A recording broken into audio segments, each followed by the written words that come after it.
कैसे हैं आप सब। तो आज के लेक्चर में अपने सब देखेंगे ह्यूमन रिप्रोडक्शन में जो बाकी का क्वेश्चन था, मतलब अपने सब कहां तक देख लिए हुए थे, 75 नंबर क्वेश्चन तक देख लिए थे। उससे आगे के क्वेश्चन को अपने सब आज के क्लास में जो है डील करेंगे जो है। तो डायरेक्टली हम टू द पॉइंट चलते हैं क्वेश्चन की ओर जो है। देखिए क्या लिखा हुआ है। अगला क्वेश्चन जो है, मतलब 76 नंबर क्वेश्चन की बात करेंगे। आज का क्लास का जो पहला नंबर क्वेश्चन जो है, यानी 76 नंबर क्वेश्चन जो है, क्या कहता है, function of Sertoli cell is controlled by. यानी सर्टोली सेल का फंक्शन तो आपको पता है, क्या पता है कि सर्टोली सेल क्या करता है, डेवलपमेंट या डेवलपिंग एस्पर्मेटोगोनिया को न्यूट्रिशन देने का काम करता है। लेकिन ये कंट्रोल किसके द्वारा होता है, एफएसएच के द्वारा, फॉलिकल स्टिमुलेटिंग हार्मोन के द्वारा।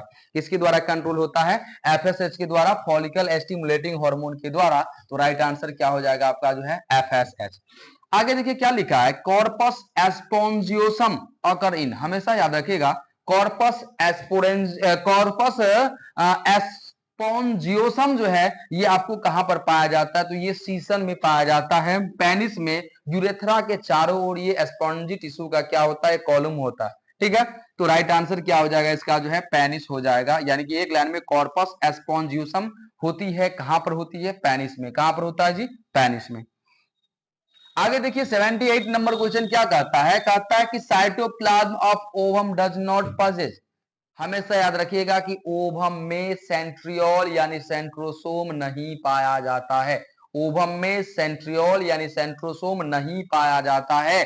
क्या समझे बोले, क्लियर लिखा, अंडाणु के कोशिका द्रव में नहीं होता है। क्या हो जाएगा, सेंट्रोसोम। आप जानते हैं, आप थ्योरी के दौरान पढ़ चुके हैं कि स्पर्म के पास दो सेंट्रियोल रहता है, जो कि एक आगे का सेंट्रियोल बता दिए थे, एक पीछे का जो है। और इन डिस्टल सेंट्रियोल के द्वारा जो है एक्सियल फिलामेंट निकलता है, और ये आगे का सेंट्रियोल है। जब फर्टिलाइज करता है स्पर्म का हेड वाला पार्ट ओवम के साथ, तो यही सेंट्रियोल ओवम में क्या करता है, जब जायगोट बनता है तो जायगोट में फर्स्ट क्लीवेज के समय यह मदद करता है। ठीक है, तो हमेशा याद रखिएगा कि ओवम के पास सेंट्रियोल यानी सेंट्रोसोम अनुपस्थित होता है। ठीक है, चलिए अगला क्वेश्चन की ओर अपने से बढ़ते हैं। अगला क्वेश्चन क्या कर रहा है जी, देखिए अगला क्वेश्चन कर रहा है 79 नंबर क्वेश्चन में कि which provide nutrition to maturing sperm.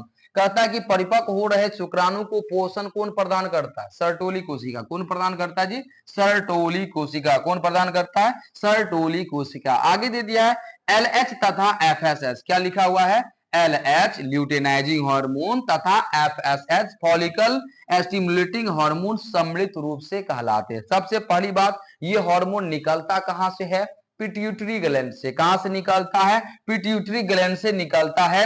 और ये हार्मोन पिट्यूटरी हार्मोन से कैसे रिलीज होता है, तो जब हाइपोथैलेमस से जीएनआरएच हार्मोन निकलता है, गोनेडोट्रोपिन रिलीजिंग हार्मोन रिलीज होता है, तब एंटीरियर पिट्यूटरी ग्लैंड एक्टिव होता है और उससे एलएच और एफएसएच हार्मोन निकलता है। तो हमेशा याद रखिएगा, सबसे पहली बात, अगर शॉर्ट में चले तो आप इन दोनों को पिट्यूटरी हार्मोन कह सकते हैं या फिर गोनेडोट्रोपिन। क्या कह सकते हैं, गोनेडोट्रोपिन कह सकते हैं। अब देखिए ऑप्शन में क्या लिखा हुआ है, ऑप्शन में आपको क्या लिखा हुआ है, फर्स्ट में लिखा हुआ है ऑक्सीटोसिन, दूसरा में लिखा है सोमैटोट्रोपिन, है ना, और तीसरा में लिखा है गोनेडोट्रोपिन, और चौथा में है ल्यूटियोट्रोपिन। तो राइट आंसर आपका क्या हो जाएगा, गोनेडोट्रोपिन। क्या हो जाएगा, गोनेडोट्रोपिन इज राइट आंसर। चलिए आगे की ओर बढ़ते हैं। आगे क्या लिखा हुआ है, mammalian blastula is known as, mammalian blastula. Mammalian का जो ब्लास्टुला जो होता है उसे किस नाम से जाना जाता है, तो हमेशा याद रखिएगा मेमेलियन ब्लास्टुला को ब्लास्टोसिस्ट के नाम से जाना जाता है। किसके नाम से जाना जाता है, ब्लास्टोसिस्ट के नाम से जाना जाता है। ठीक है, चलिए आगे की ओर अपने सब देखते हैं। 82 नंबर क्वेश्चन क्या कहता है, कह रहा है कि एक्रोसोम ऑफ एस्पर्म कंटेन। आपको पता है एक्रोसोम में एस्पर्मलाइटिक एंजाइम या हाइड्रोलाइटिक एंजाइम पाया जाता है, जो अंडाणु झिल्ली को गलाने में क्या करता है, निषेचन के समय मदद करता है। हमेशा याद रखिएगा हाइड्रोलाइटिक एंजाइम पाया जाता है। क्या पाया जाता है, हाइड्रोलाइटिक एंजाइम, या फिर आप याद रखिएगा एस्पर्मलाइसिन। चलिए आगे की ओर बढ़ते हैं। 83 नंबर क्वेश्चन में देखिए क्या लिखा है, radial cleavage is found in, क्या कहता है, अड़िये विदलन पाया जाता है किसमें, ट्यूनिकेट्स में पाया जाता है, प्रोटोजोआंस में पाया जाता है, सिलेंट्रेट्स में पाया जाता है, या एनालिड्स में पाया जाता है, तो ये पाया जाता है सिलेंट्रेट्स में। ये किस में पाया जाता है, सिलेंट्रेट्स में, तो सिलेंट्रेट इज राइट आंसर।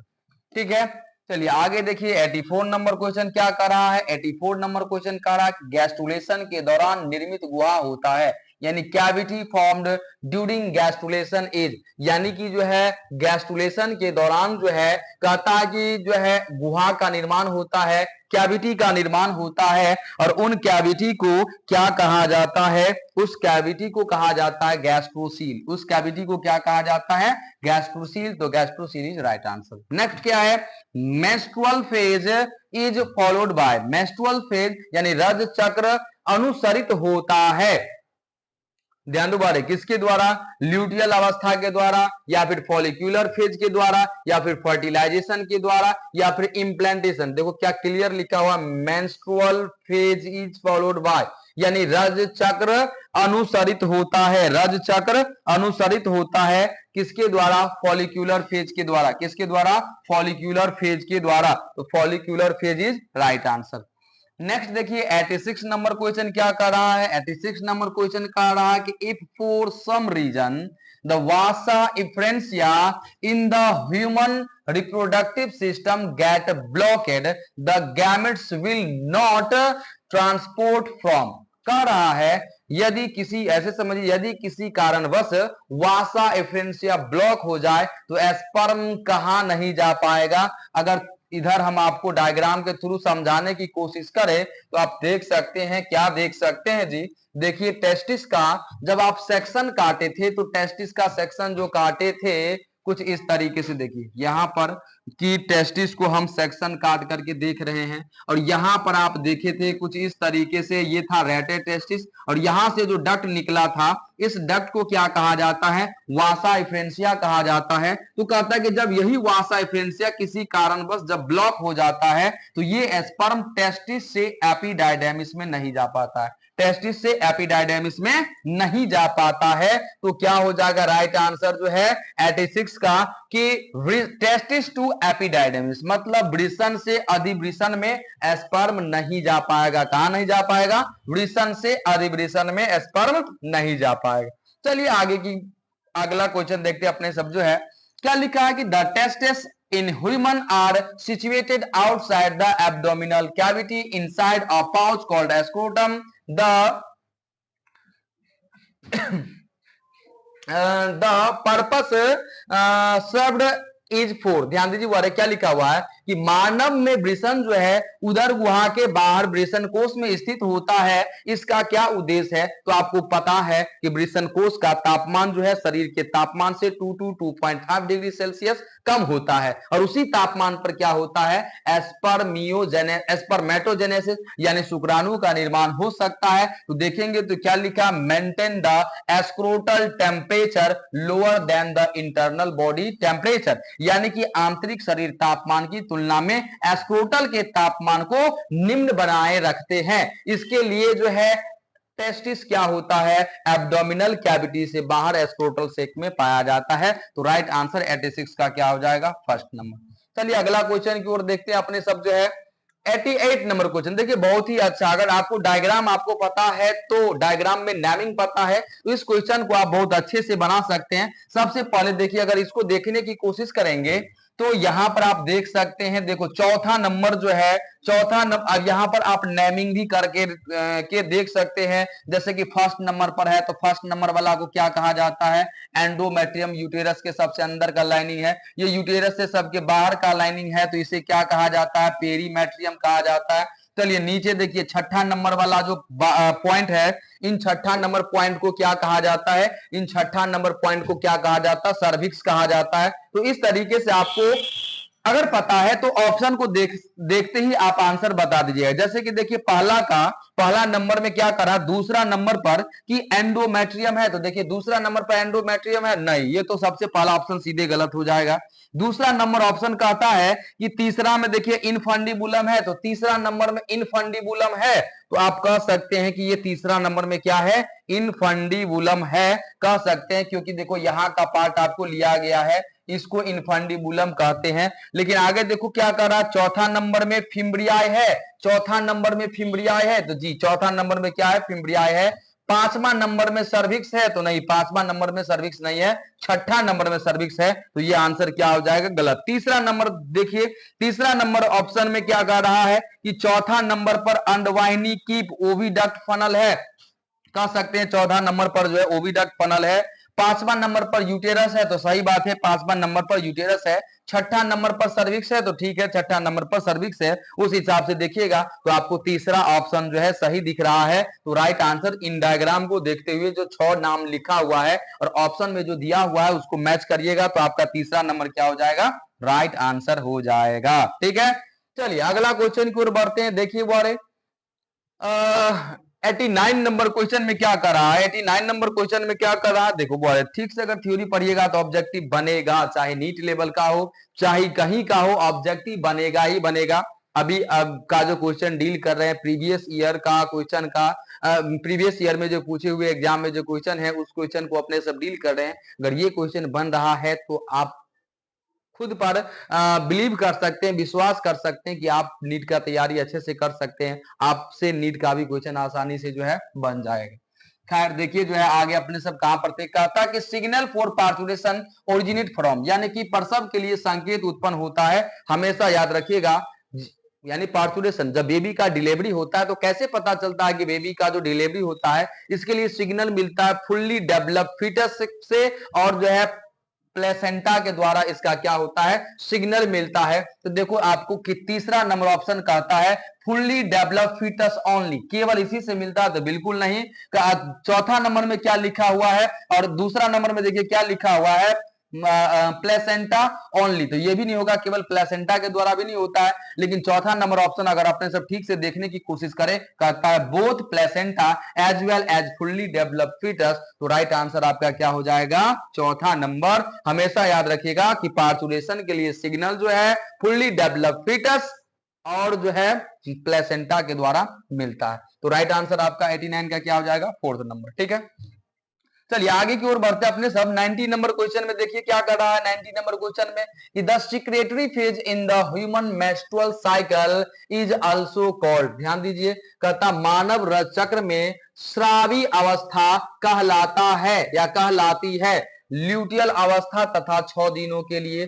दूसरा है पुटिकीय अवस्था तथा 6 दिनों के लिए, ल्यूटियल अवस्था तथा 13 दिनों के लिए, पुटकीय अवस्था तथा 13 दिनों के लिए। तो आपका राइट आंसर हो जाएगा ल्यूटियल अवस्था 13 दिनों के लिए, यानी कि luteal phase and last for about 13 days. ठीक है, चलिए आगे देखिए क्या करता है, ह्यूमन प्लेसेंटाई, हमेशा याद रखिएगा ह्यूमन प्लेसेंटा जो होता है यह जो है हीमोकॉरियल होता है। ह्यूमन प्लेसेंटा कैसा होता है, हीमोकॉरियल होता है। अगला क्वेश्चन देखिए 92 नंबर क्वेश्चन क्या कर रहा है, 92 नंबर क्वेश्चन कर रहा है मानव अंडे होते हैं ह्यूमन एग्स आर, हमेशा याद रखिएगा यह अलिसिथल होता है, अपीतकी होता है। कैसा होता है, अलिसिथल होता है, अपीतकी होता है। पिछले लेक्चर में भी आप ऐसा क्वेश्चन देखे होइएगा।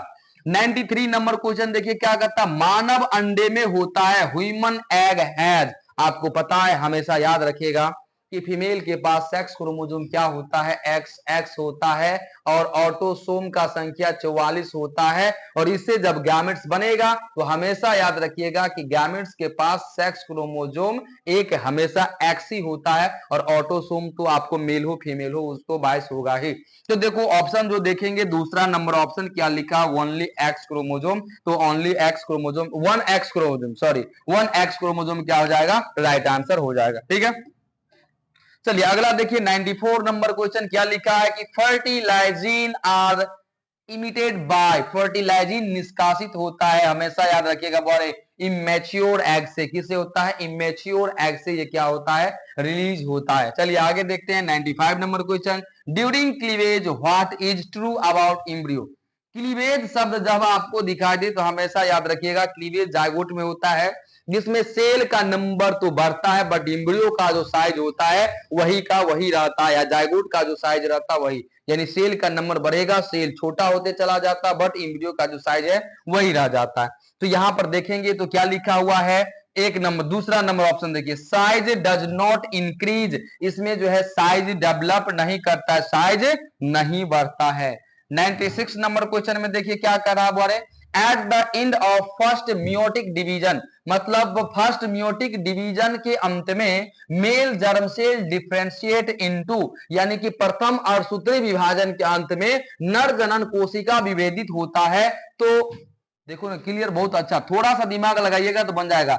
प्रथम अर्धसूत्री विभाजन, अगर प्रथम अर्धसूत्री विभाजन की बात करेंगे, साथ ही साथ देखो क्या लिखा, नर जनन कोशिका में, नर जनन कोशिका, तो नर जनन कोशिका यहां पर क्या हो जाएगा, प्राइमरी स्पर्मेटोसाइट्स, क्या हो जाएगा, प्राइमरी स्पर्मेटोसाइट्स, क्योंकि आपको पता है प्राइमरी स्पर्मेटोसाइट्स में ही जब मियोसिस फर्स्ट होता है तो दो द्वितीयक oocyte यानी सेकेंडरी स्पर्मेटोसाइट्स का क्या होता है, निर्माण होता है, हैप्लॉइड सेकेंडरी स्पर्मेटोसाइट्स का निर्माण होता है। तो राइट आंसर क्या हो जाएगा, फर्स्ट नंबर ही हो जाएगा, द्वितीयक स्पर्मेटोसाइट में यानी सेकेंडरी स्पर्मेटोसाइट में ये क्या होता है, बदल जाता है, या मियोसिस जब ये फर्स्ट कंप्लीट होता है तो इसके अंत में दो सेकेंडरी स्पर्मेटोसाइट्स का निर्माण होता है। ठीक है, तो 96 का क्या हो जाएगा, फर्स्ट नंबर। चलिए बस कुछ क्वेश्चन और रह गया। देखिए 97 नंबर क्वेश्चन में क्या कर रहा है, और मैच्योर स्पर्म हैज, जब एक मैच्योर स्पर्म होता है तो क्या क्या होता है, उसका एक हेड होता है, हेड पर एक्रोसोम होता है, हेड के अंदर न्यूक्लियस होता है, पीछे का जो भाग जो होता है नेक, उसके पीछे का भाग मिडिल पीस, और उसके पीछे का भाग क्या होता है, टेल। अब देखो ना, इसके अनुसार अगर आप ऑप्शन देखते हो तो 4 नंबर ऑप्शन पर जरा आप लोग गौर करिएगा, और न्यूक्लियस, एक न्यूक्लियस होता है, एन एक्रोसोम, एक एक्रोसोम होता है, और पेयर ऑफ सेंट्रियोल, एक जोड़ा सेंट्रियोल होता है, एंड और टेल, यही आपका क्या हो जाएगा, राइट आंसर। बाकी को देखिएगा तो बाकी आपका ऑप्शन जो है गलत निकलेगा, आप मिला करके देख सकते हैं। आगे देखिए 98 नंबर क्वेश्चन क्या कर रहा है कि ovulation occur under the influence of, अंडोत्सर्ग किसकी प्रभाविता में होता है। अब यहां पर देखिए जो है, यहां पर अलग अलग हार्मोन दिया हुआ करता है, अंडोत्सर्ग किसकी प्रभाविता में होता है, ओवुलेशन, मतलब ovulation occur in under the influence of LH यानी ल्यूटेनाइजिंग हार्मोन हो गया।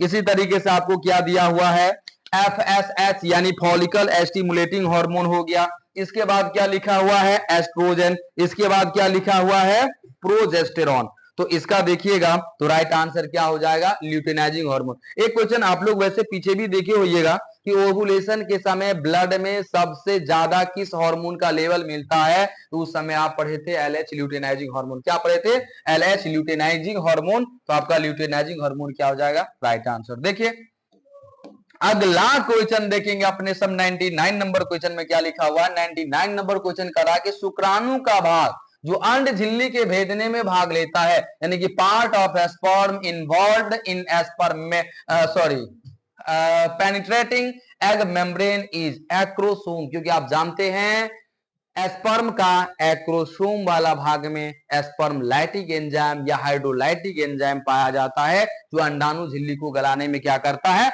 मदद करता है। तो राइट आंसर क्या हो जाएगा, एक्रोसोम। देखिए 100वां क्वेश्चन जो है आज का लास्ट क्वेश्चन जो है, क्या लिखा हुआ है, अंडे में विदलन का प्रकार निर्धारित होता है, अंडे में विदलन का प्रकार यानी कि type of cleavage in an egg is determined by, तो हमेशा याद रखिएगा amount and distribution of yolk, yolk का कितना मात्रा है, उसका डिस्ट्रीब्यूशन कैसा है, उसके आधार पर क्लीवेज निर्धारित करता है।